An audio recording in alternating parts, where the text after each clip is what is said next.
ये तीनों किस्म की खबरें भारत के मुख्तलिफ मीडिया टीवी चैनल्स पर चल रही थी कि भारतीय वजीर-ए-आज़म मोदी पर कातिलाना हमला,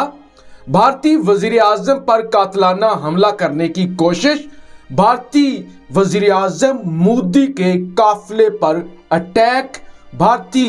वजीर-ए-आज़म मोदी खतरे में, भारतीय वजीर-ए-आज़म नरेंद्र मोदी का काफिला खतरे में, भारतीय वजीर-ए-आज़म की जान खतरे में। ऐसे बेशुमार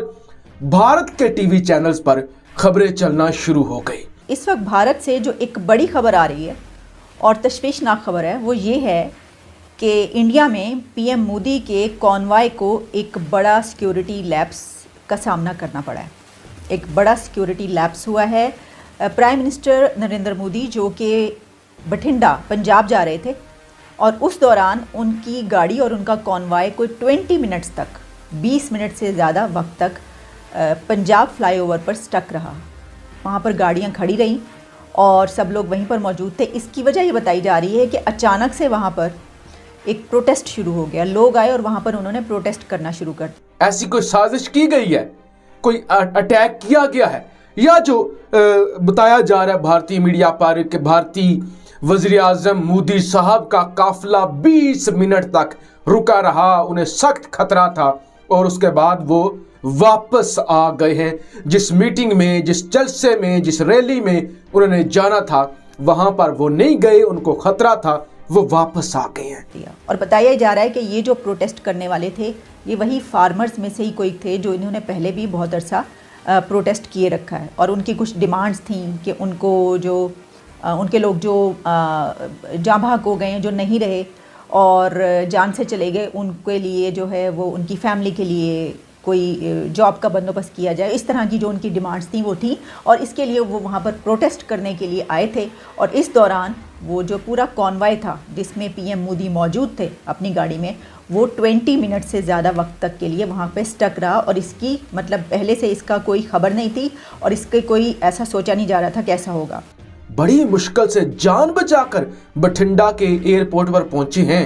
यानी ये एक बड़ी खबर है। देखिए, 1 अरब 35-40 करोड़ आबादी का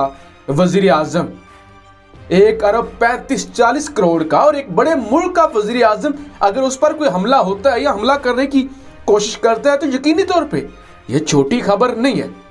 कि उन्होंने पहले एयर क्राफ्ट के थ्रू जाना था, यानी पहले उन्होंने बाय एयर जाना था, लेकिन फिर ये प्रोग्राम चेंज हुआ और रोड से जाने का प्लान बना। और इस बिना पर ये हुआ कि पहले से उनको नहीं पता था, यानी ये आ रहा है कि उनके ट्रैवल प्लान चेंज हुआ था। पहले कुछ और था, उसके बाद कुछ और हुआ।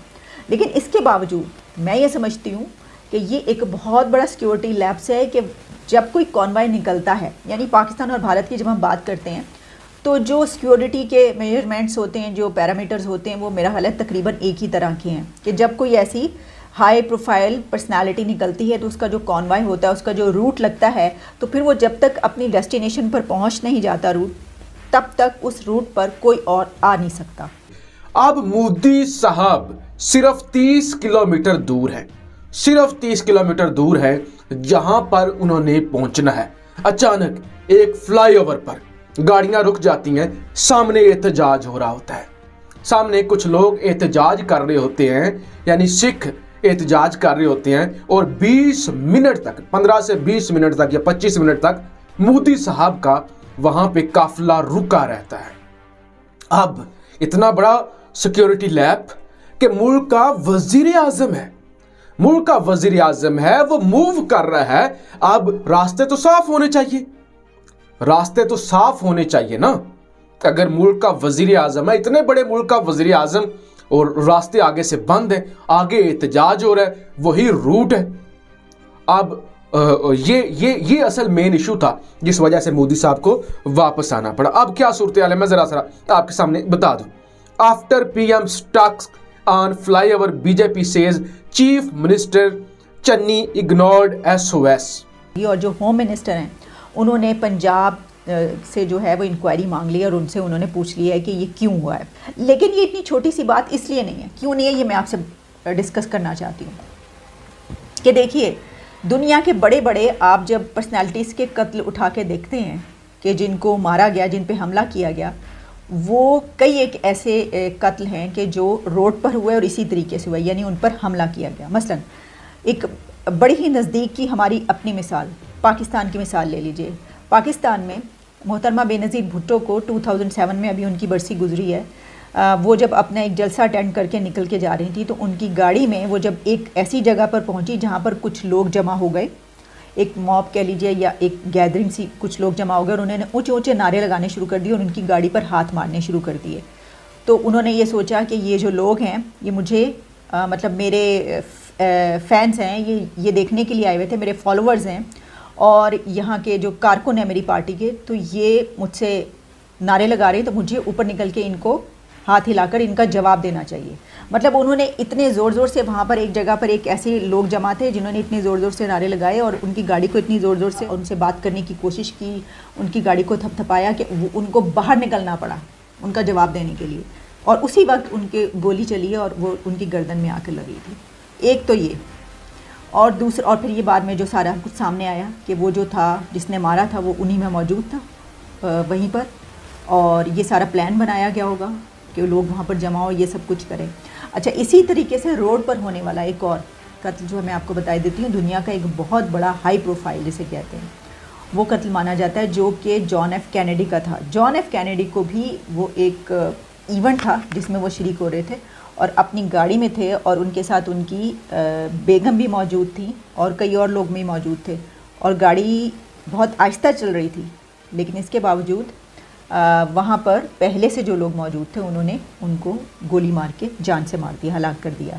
लेकिन जब आप इसकी डिटेल्स में जाते हैं तो आपको ये पता चलता है कि उनको एक गोली नहीं लगी थी। जब आप उनकी फ़िल्म देख रहे हैं वो, तो आपको ऐसा लगता है कि एक उनको गोली लगी है, लेकिन जब आप रिसर्च करते हैं, आप उसकी डिटेल्स पढ़ते हैं तो आप हैरान रह जाते हैं कि वहाँ पर एक नहीं, दो नहीं, तीन नहीं, बल्कि कई एक ऐसे लोग मौजूद थे जो तैयार थे उनको गोली मारने के लिए, उन पे हमला करने के लिए, कि अगर एक का निशाना चूक जाता तो दूसरे का लगता, दूसरे का भी चूक जाता तो तीसरा, चौथा, यानी वो वहाँ से बच के नहीं निकल सकते थे और वो पहले से प्री प्लान था सब कुछ। बहुत ही खौफनाक और हौलनाक वो कत्ल था और दुनिया का मेरा ख्याल है कि बड़ा, एक बहुत सबसे बड़ा माना जाता है कि वो जो हुआ था हादसा और सानिया। इसलिए मैं ये बात कर रही थी कि ये जो रोड्स पर, यही वजह होती है कि जो प्राइम मिनिस्टर, प्रेसिडेंट्स और इस तरह की जो पर्सनालिटीज़ होती हैं उनकी जो सिक्योरिटी होती है उन पर कोई इस तरह का शुबा नहीं होता कि ये कहीं पर रुकेंगे। तो ये एक कहीं पर रुक जाना, 20 मिनट के लिए खड़े हो जाना वहाँ पर, ये किसी प्राइम मिनिस्टर का बगैर किसी उसके, ये बहुत बहुत बड़ा सिक्योरिटी लैब।